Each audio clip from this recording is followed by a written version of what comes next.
دعوت دیا گیا کہ آپ آئے اور ادھر رہیں ہزاروں کی تعداد میں.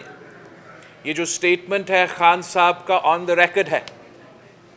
جب ہم حکومت میں تھے، خان صاحب اپوزیشن میں تھا، تو ہی ہیز پبلکلی ایکسیپٹیڈ کہ یہ جو لوگ تھے افغانستان سے، ان کو ادھر پاکستان میں ایک بار پھر مسلط کرنا تھا.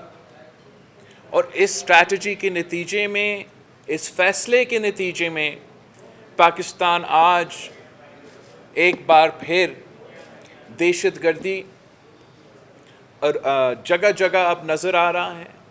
اور ہمارے فوج، ہمارے پولیس آج بھی دہشت گرد کے نشانے پہ ہیں. اور پاکستان کے عوام کو یہ سوچنا چاہیے، پاکستان کی ریاست کو یہ سوچنا چاہیے کہ یہ کیسے ہو سکتا ہے. یہ کیسے ہو سکتا ہے کہ جو ایک ملک کا پالیسی تھا، جو ایک مسلسل ایفرٹ کے بعد ہم نے اپنے ملک کو ان دہشت گردوں سے پاک کروایا، یہ کیسے ممکن ہے کہ پارلیمان کا اپروول نہ ہو، پاکستان کے عوام کا اپروول نہ ہو، اور راتوں رات ایک ایسا یو ٹرن لیا جائے جس کا اثرات آج بھی پاکستان کے عوام بھگت رہے ہیں. اور ہمیں اب ایک بار پھر ان دہشت گردوں کا مقابلہ کرنا پڑے گا، ایک بار پھر شکست دلوانا پڑے گا. میرے پاکستان کی پولیس افسران، میرے پاکستان کے فوجی سپاہی اور میرے پاکستان کے عوام کو ایک بار پھر اپنا خون کا قربانی دینا پڑے گا. یہ کس قسم کا انصاف ہے؟ ہم سمجھتے ہیں کہ جو یہ پورا سلسلہ تھا، اس کو انویسٹیگیٹ کرنا چاہیے. جو ان میں اس فیصلے میں ملوث تھے، ان سے پوچھنا چاہیے کہ ان کے ارادے کیا تھا، اور انشور کرنا چاہیے کہ ایک بار پھر ایسے کوئی فیصلہ نہ لیا جائے.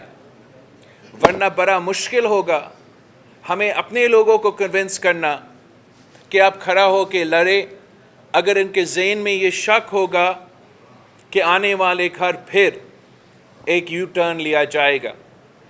جو انٹیریئر منسٹری میں بگٹی صاحب نے یہ شہداء کا میموریل قائم کیا ہے، وال آف مارٹرز قائم کیا ہے، یہ بہت اچھا انیشیٹو ہے. اور جیسے بگٹی صاحب نے کہا کہ ہمیشہ کے لیے بگٹی صاحب نے ادھر بیٹھنا نہیں ہے، کل کوئی اور آئے گا، اور جب وہ آئیں گے ان کو بھی یاد دلوایا جائے گا کہ پاکستان کے وہ شہید جن کے لیے ہم آج بھی ان دہشت گردوں کا مقابلہ کر رہے ہیں.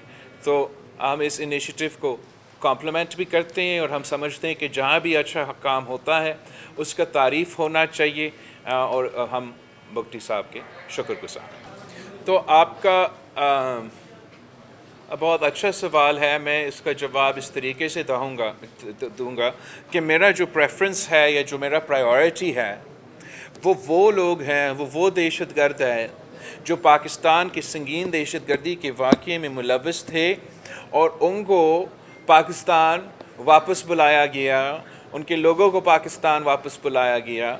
اب میرا خیال میں وہ ہمارا پرائیورٹی ہونا چاہیے کہ ان لوگوں کو ہم نے قانون کے کتارے میں کھڑا کرنا ہے.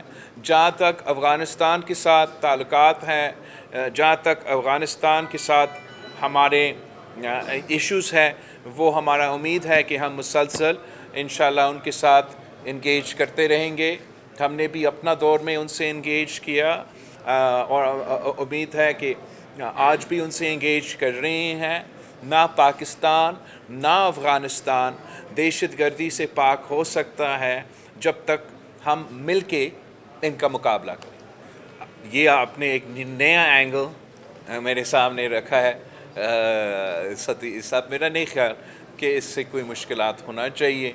الیکشن میں ہم بلیو کرتے ہیں فری اور فیئر الیکشنز میں ون مین ون ووٹ پہ، اور امید ہے کہ یہ مسئلہ نہیں بنے گا الیکشن. صحیح صاحب. میرے خیال میں نے تو ایکسپلین کیا کہ میرے نظر میں ہم کیوں اس پوزیشن پہ آ چکے ہیں, اور وہ it goes back to that فیصلہ کہ عوام کی اجازت سے بغیر پارلیمان کی اجازت کے بغیر جو انیشیٹو لیا گیا پی ٹی آئی کی حکومت میں, اس کے نتیجے میں ہم آج بات پھر ثابت ہو گیا ہے. اگر ایک مزید ثبوت کی ضرورت تھا تو مزید ثبوت مل چکا ہے کہ جو بھارت ہیں وہ انٹرنیشنل لاء کو, انٹرنیشنل لاء نارمز کو, یونائٹڈ نیشنز کے پوزیشنز کو نہیں مانتے, اور جو دنیا کی طاقتیں ہیں ان کو سوچنا پڑے گا کہ وہ کب تک اپنا دوست کا اس قسم کے رویہ کو قبول کریں گے جہاں وہ انٹرنیشنل لاء کو, یونائٹڈ نیشنز ریزولوشنز کو بار بار وائلیٹ کرتے رہتے ہیں. بھارت کا پارلیمنٹ ہو, بھارت کا عدلیہ ہو, وہ یونائٹڈ نیشنز کے سیکیورٹی کاؤنسلز کے ریزولوشنز کو ری رائٹ نہیں کر سکتے ہیں, وہ انٹرنیشنل ایگریمنٹس کو ری رائٹ نہیں کر سکتے ہیں. وہ اپنے آپ سے جتنا بھی جھوٹ کہیں, وہ جتنے بھی بار یہ اپنے عوام کو اور دنیا کو بتانے کی کوشش کریں کہ کشمیر ان کا حصہ ہے, as far as the United Nations is concerned, as far as international law is concerned, Kashmir is a disputed territory to be solved in accordance with international. میرا اس ایشو پہ یہ مطالبہ ہے کہ ہم اس چیز کو انویسٹیگیٹ کریں, اور یہ کیسے ممکن ہے کہ پروسیجرز فالو کیے بغیر ایسا ایک اتنا بڑا فیصلہ لیا گیا جو پاکستان کی نیشنل سیکیورٹی کے لیے نقصان دہ تھا, اور اس پھر انویسٹیگیشن کے نتیجے میں ایسا فیصلے لیا جائے جس سے ہمیشہ کے لیے ہم اس چیز کو روک سکتے ہیں کہ آگے جا کے ایسے پھر کوئی حادثہ نہ ہو. ہم ہمیشہ ایکچولی دونوں سے لڑتے ہیں. شہید محترمہ بینظیر بھٹو جب زندہ تھی تو وہ پاکستان پیپلز پارٹی کی چیئرپرسن تھی, اور پاکستان پیپلز پارٹی پارلیمنٹیرینز جو پیپلز پارٹی کا پارلیمنٹری ونگ ہے, اس کا پریزیڈنٹ مختوم امین فہیم صاحب تھا. جب میں نے الیکشن 2018 پہ لڑا تھا تو Pakistan Peoples Party as 3 Ps and 4 Ps اسی طریقے سے 7 الیکشن لڑا, اور ویسے ہی ہم آگے جا کے لڑے. دیکھو, جہاں تک قائد عوام شہید ذوالفقار علی بھٹو کا ریفرنس ہے, 12 سال پہلے صدر زرداری اپنا ذاتی کیپیسٹی سے نہیں, as president of Pakistan filed a reference کہ اس فیصلہ کو سپریم کورٹ کو ریویو کرنا چاہیے. میں نے پھر 2018 میں ایک ایپلیکیشن ڈالا کہ اس کیس کو سننا چاہیے اور ہمیں اس کیس کا حصہ بنانا چاہیے. اب ہم بہت شکر گزار ہے جسٹس فائز عیسیٰ کا کہ یہ فیصلہ لیا گیا کہ ایک بار پھر اس کیس کو وہ سنیں گے.